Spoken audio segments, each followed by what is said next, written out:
Good morning. Ngayon ay araw ng Martes, June 23, 2026. Pauwi na tayo galing sa panggabing trabaho.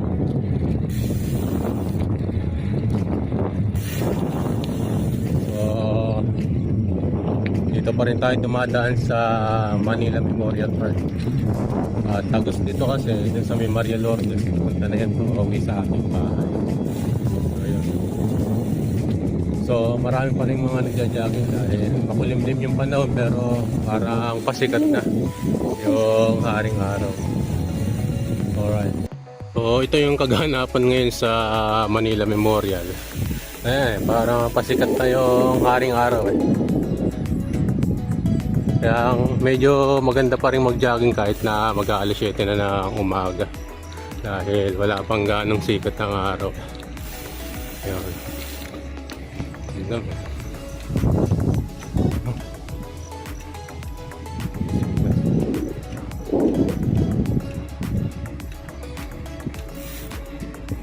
Ganda ng mga halaman na to.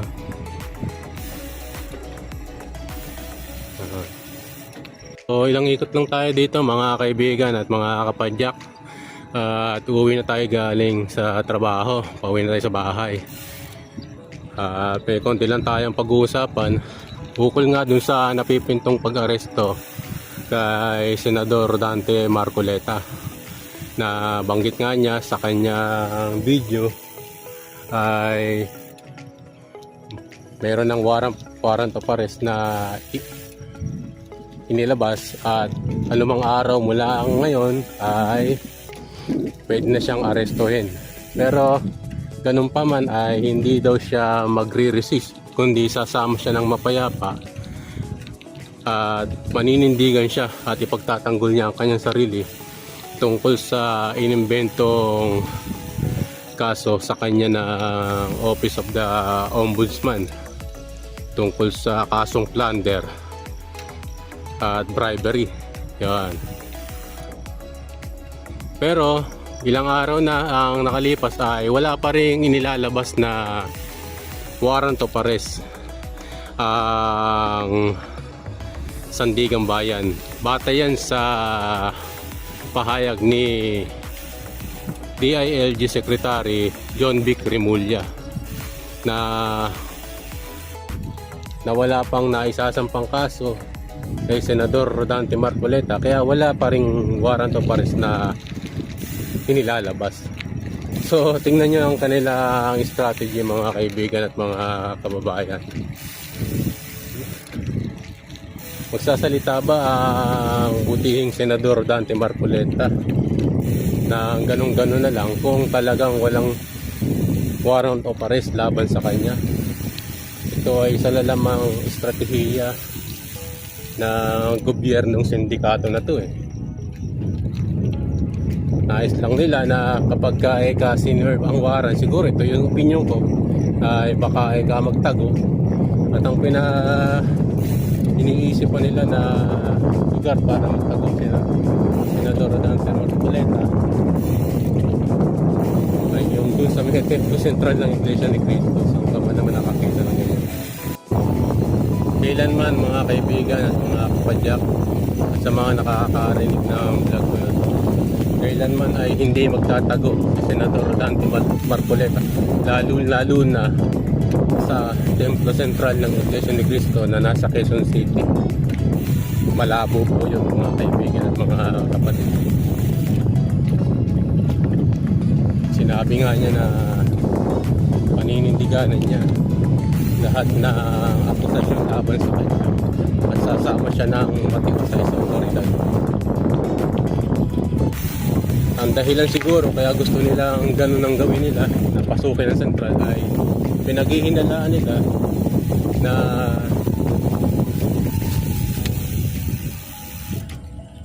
si Senator Bato de la Rosa raw ay nagtatago din sa templo sentral ng Iglesia ni Cristo. Napakalaking kalokohan yan mga kaibigan at mga kababayan. Minsan ang Iglesia ni Cristo ay hindi nakikialam ukol sa usaping pampolitika. Pero pagka yung panloob na problema na ang ginalaw ng sino man, dun pa lang action ang iglesia. Kaya dun sa mga angahas na sukin o pastanganin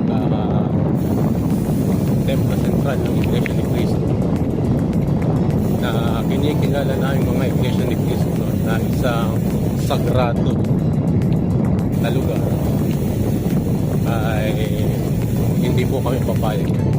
Sukdo lang buwis po namin ang aming buhay, mapangalagaan lang namin ang templo sentral ng Iglesia ni Cristo. Tandaan niyo po yan.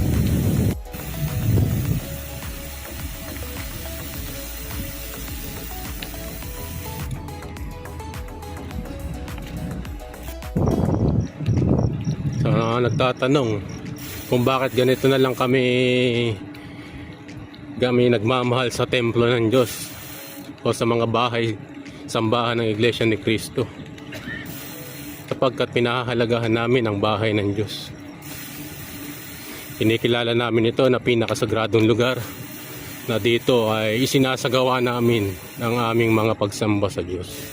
Kaya kung lalapas tanganin nino man, lalo na nitong gobyernong sindikato na to, ang bawat gusaling sambahan ng Iglesia ni Cristo, di po kami papayag niyan, mga kababayan. Sukdo lang ibuwis po namin ang aming buhay para dito. Ganon po kami kadedikado.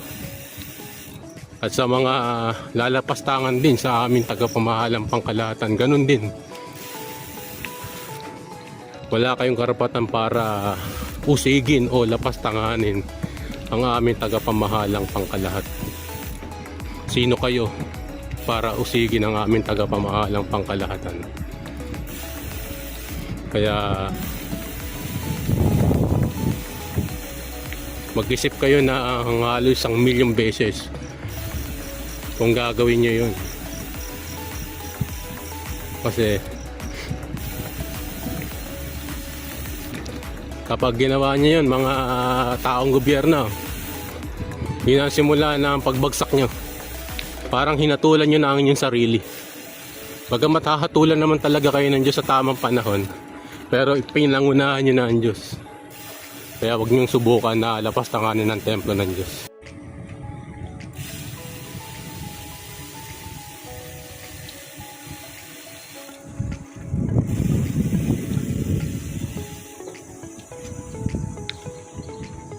So isa pa sa ating pag-uusapan, mga kaibigan, yung binanggit ni napahayag ni Senador Erwin Tulfo ukol sa flood control project anomaly.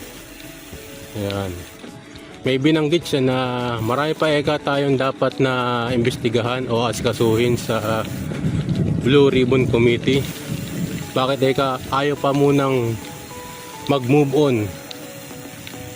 on sa flood control anomaly? Ano yun? Ibig sabihin nung kakalimutan na lang.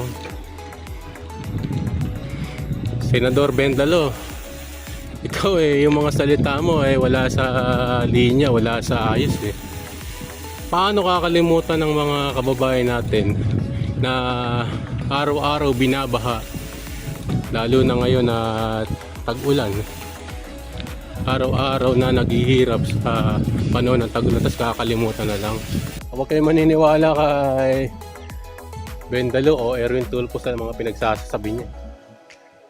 Lahat ng mga sinasabi niya wala sa hulog Hindi ko alam kung nagdadrugs ba yan o ano Dami na nga niyang kasalanan sa taong bayan. Tapos siya na nga yung Blue Ribbon Chairman Committee. Yan pa yung sasabihin niya. Samantalang nag-expose na yung 18 ex-Marines at 4 na iba pa ukol sa mga nahatira ng maleta. Pero anong sinabi niya? Mag-move on na lang. Galing.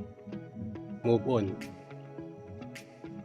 Kayo sa hanay ng majority block ngayon, majority ng Senado, sa pangunguna ni Win Gatchalian, Pinky Lacson, Tito Soto, at 13 na yan na senador, kayo ang bumabaloktot ng katarungan Kung yun ngang rules ng Senado, hindi nyo na sunod.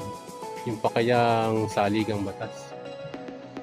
Kayo yung mga bendalo na tinatawag. So mga kaibigan at mga kababayan, ay pauwi na tayo. At kailangan ko na rin magpahinga at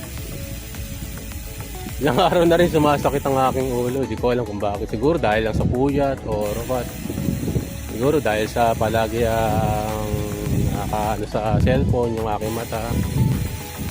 Kailangan ko na talaga munang ipahinga to dahil matagal pa tayo bago mag-rest day. Linggo pa rest day natin.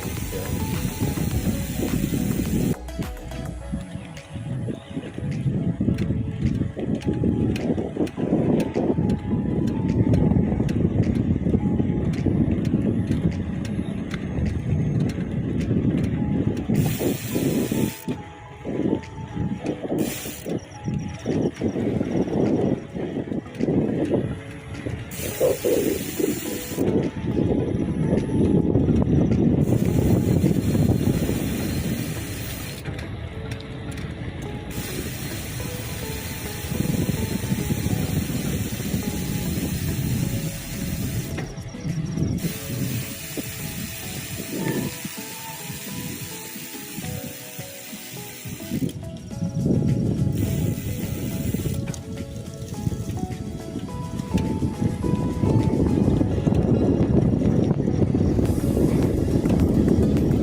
Mga kaibigan at mga kapadyak, ay pauwi na tayo.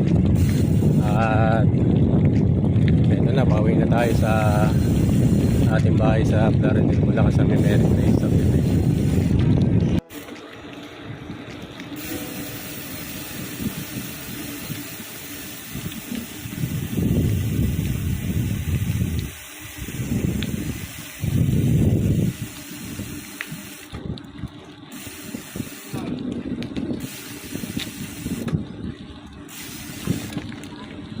Tumakbo ka ba? Tumakbo ka? So hanggang din na lang mga kaibigan at maraming salamat sa inyong pagsama at magandang umaga sa inyong lahat.